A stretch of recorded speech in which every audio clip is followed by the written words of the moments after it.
Welcome back to the deep dive. Today we are stripping down the data, really looking for the signal in the noise for the V85 at Kalmar this Saturday, January 24th. And if you're used to, the tight turns, some of the smaller ovals, you really need to recalibrate your brain for today. We are heading to the southeast coast of Sweden, and Kalmar is, well, it's just big. It's deceptive. It really is. Kalmar is famous for two things that just fundamentally change how you have to handicap the races. Okay. First, the track width. It is incredibly wide, specifically in the turns. And second, that home stretch. It's one of the longest in the country, right? It is. And the psychological effect on the drivers is it's huge. You see it all the time. A driver hits the lead coming out of the final turn. They think they're home free. But that finish line, it just never seems to arrive. It invites the closers. It totally invites the closers. You can't just speed off the gate, burn all your energy, and expect to coast. If you don't have gas left for those final 200 meters, you're going to get swallowed up. So our mission today is pretty specific. We've got a stack of interviews, equipment reports, performance data. We need to find the red threads, the patterns that link these races together, and figure out where the public might be overreacting or maybe missing a hidden gem. We're going race by race, V85 1 through 8. And the vibe for this round is, it's electric. We have the return of a genuine superstar, a real people's horse, plus some really tricky tactical setups. All right, let's get right into it then. V85 1. We are kicking off with the mare division, 2,640 meters, auto start. And looking at the early data, everyone is pretty obsessed with number 3, Ina Minima. Rightfully so. I mean, she's the consensus pick to find the lead. Her camp is projecting a lot of confidence. But when I was digging through the training reports, one detail just stopped me in my tracks. It wasn't her split times, it was her eyewear. I saw this in the notes. Ski goggles. Is that a translation error or something? No, it's literal. Apparently, she has developed this sensitivity in one eye. She needs to protect it from the flying grit, the kickback from other horses. So she's been training in what are effectively ski goggles. How does that actually change her performance? Is it just protection or does it limit her vision? It's mostly protection, but it tells you something about the stable's mindset. They are leaving nothing to chance. They need her comfortable. If a horse is worrying about sand hitting a sensitive eye, they aren't focusing on running. Okay, that makes sense. If the goggles work, she stays focused. If they annoy her or if they fog up, it's a variable you just don't usually have to calculate. That is the definition of a quirk. But she's also a heavy favorite, debuting over a long distance, 2,640 meters. That feels like a dangerous combination. Equipment experiment plus a distance she's never run. It is a risk. She can get hot, racing terminology for getting too excited and wasting energy pulling against the driver. If she gets hot over a sprint, she might survive. But if she gets hot over 2,640 meters, she'll be walking across that finish line. So if the favorite burns herself out or the ski goggles malfunction, who are we looking at? You have to look at the inside. Number 1, Madison Square Kiss. Now, usually you'd look at a horse with the least money earned in the field and you'd just cost them. But here, she has track 1. She can sit right behind Ina Minute, do zero work. And get the slingshot ride if the favorite fades. Exactly. And on the other end, you have number 12, Billy Parker. She's the total opposite scenario. She loves the distance, strong as an ox. But starting from track 12, she is miles behind before the car even lets them go. She needs a pace meltdown to get into this. I also noticed a driver change in number 10, Nana Inez. In my experience, that's often a signal the market is undervaluing a horse. Well, absolutely. They put Mika Force in the sulky. That's a massive upgrade. Plus, the reports mention they're switching to shorter studs in her shoes. Explain that for a second. Shorter studs. What does that do? It just changes the breakover point of the hoof. It lets the foot roll over faster, makes the horse's action smoother and quicker. It's a subtle tweak that just screams, we are trying for speed today. So a live-long shot. A very live-long shot. She was completely ignored in early chatter. Okay, V85 1 is a guard race for me. Too many variables. Let's move to V85 2. We go from a marathon to a sprint. 1,640 meters, and here we have a tank. Number 5, Danville. This horse is physically imposing. And the key context here is that he's recently been gelded. Which usually settles a horse down, right? Make them more focused. Exactly. It removes all those hormonal distractions. He's had a break, he's coming back as a gelding, and physically he just looks like he belongs in a higher class.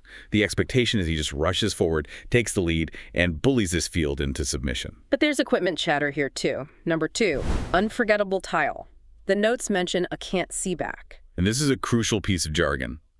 Can't see back, often called a closed bridle or full blinders. It just blocks the horse's rear vision completely. They can only see forward. It triggers a flight response. They just focus intensely on what's ahead. When a trainer puts this on, it is a flashing neon sign that says, "We are going for the lead." It signals an offensive strategy. So if Unforgettable Tile blasts off to protect the inside and Danville tries to bully his way to the front from the outside, You get a speed duel.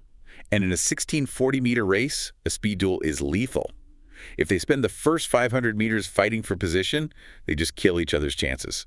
which brings us to the vultures waiting in the back. Precisely. Number 10, Knud. He's a closer. If those two up front act like egos and just burn up the track, Knud is sitting back, laughing, just waiting to use that long Kalmar stretch. I love a scenario where the favorites might self-destruct. Okay, V85-3. The gold division. This is the heavyweight class. And the narrative here, it seems to be a pure match race. It's almost cinematic. In one corner, number 5, a fair day. The people's horse. Why do they call him that? He's this small horse with a huge heart. Just charismatic. He went from nothing to the elite very, very quickly. But he's coming off a break, and there's a massive debate about his feet. The shoeing again. Yes. He is at his absolute best barefoot, or barefoot without shoes. Yeah. It gives him that extra snap. Today, reports are saying he's running with shoes. Is that a deal breaker or just a handicap? Well, some people think it's a deal breaker. They think he needs to be barefoot to win at this level. I'm not so sure. He has won with shoes before. But it definitely lowers his ceiling a little. And his opponent. Number 2, Stenz Rubin. They call him the Winter King. He is in peak form, 4 wins in a row. He's fast, he's fit, and he has a better starting position. So the likely scenario is Stenz Rubin takes the lead. And a fair day gets stuck in the death seat. The position outside the leader, facing the wind. Exactly. Doing all the heavy lifting while the leader just relaxes. For a horse coming off a break, running with shoes, sitting in the death seat against a horse in form like Stenz Rubin, that is a massive ask. That sounds like a Faraday is a highly vulnerable favorite. Very vulnerable. If they get into a wrestling match, look for the third man. Number 6, Epsom Az. He looked fantastic recently. Or number 1, Four Guys Dream. If the two titans clash, Four Guys Dream could just sneak up the rail and steal the whole thing. It feels like a race where you either lock in the duel or you paint the board hoping for chaos. Let's shift to V85-4, a volt start. Kalmar's huge. The track width means the horses have way more room to turn. It drastically reduces the stress and the risk of galloping. It makes the start much fairer. And we have a handicap here. Some horses start 20 meters behind. Yep.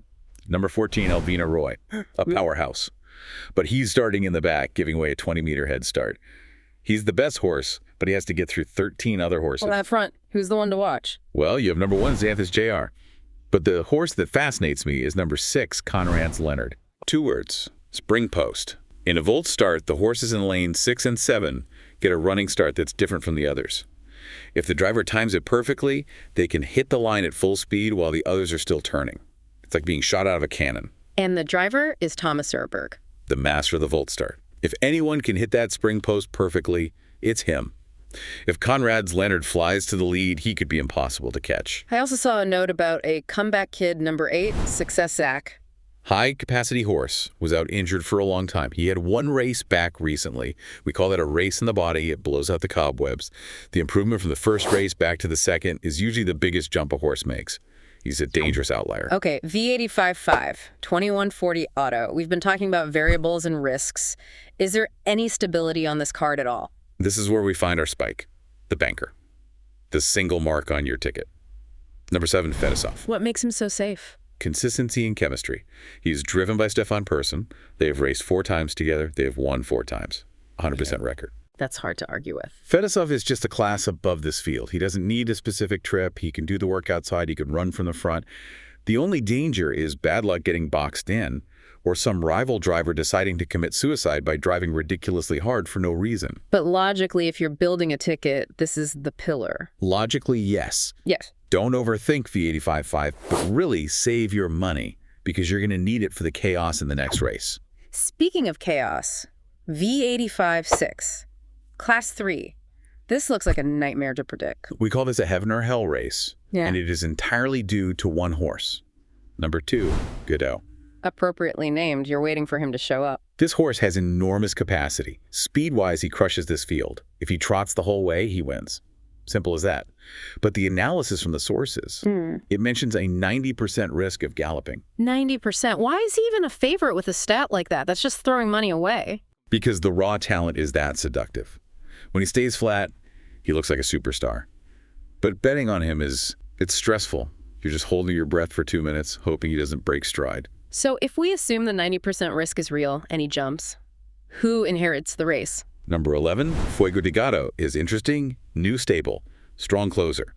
But the real scoop is number 4, Lil Kagan. What's the intel there? Stefan Persson again. He was quoted in some of the background reports just sounding incredibly confident. He believes he can hit the lead early.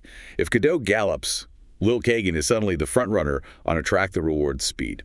And the favorite, number 5, Piccadilly Pellini. Consistent mare, but that. Class 3 is tough. There are questions about whether she's hard enough to hold off the boys in a grinding race. She's safe, but maybe not a winner. This is a race where you want to spread your bets wide because Godot is a ticking time bomb. Moving on to V85 7, the silver division. We talked about the people's horse, A Fair Day. Now we have the little brother. The family dynasty. Number 5, Maroon Day. He is A Fair Day's younger brother. Does the talent run in the blood? It absolutely does. Maroon Day is a massive favorite here. But we have to contextualize this. He is stepping up into the silver division for the first time. Explain that jump. What's the difference between his previous class and silver? It's the hardness of the competition. In silver, you're racing against veterans who have been grinding out tough miles for years. They don't give up position easily. They run faster for longer. A young horse can be faster, but not necessarily tougher. And who is the gatekeeper here? Who's going to test him? Number 2, Cash Keeper. He's in great form for a new trainer, and he is incredibly fast off the gate.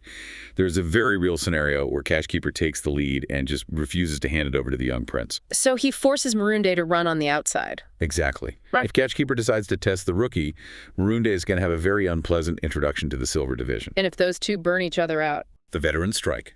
Number 4, Tayem Square. A winning machine. He just keeps going. Or the long shot. Number 11, Jalapeno K. He would love nothing more than a speed duel up front so he can pick up the pieces at 50-1 odds. It's a classic proven versus potential setup. Maroon Day has the potential, but the race dynamics make him vulnerable. Okay, finally, V85 8, the mare finale. A puzzle to end the day. A very, very open race. We have a favorite, number 6, Love Express WF. And another Stefan Persson drive. See a pattern. The red thread is definitely appearing. But honestly, she feels like a weak favorite. The betting percentage is high because of the driver, but her recent performances haven't been dominant. She's good, but is she banker good? No. So where's the value? Look at number 5, Direction Face. Third start for a new trainer, but here's the equipment detail. Reports suggest they are using pull-down blinders, specifically Norwegian headgear, and pulling the earplugs for the first time. Break that down. What's Norwegian headgear? They are blinders that stay up during the race, so the horse can see, but they have a string connected to the driver. When he pulls the string, the blinders slam down, restricting vision instantly.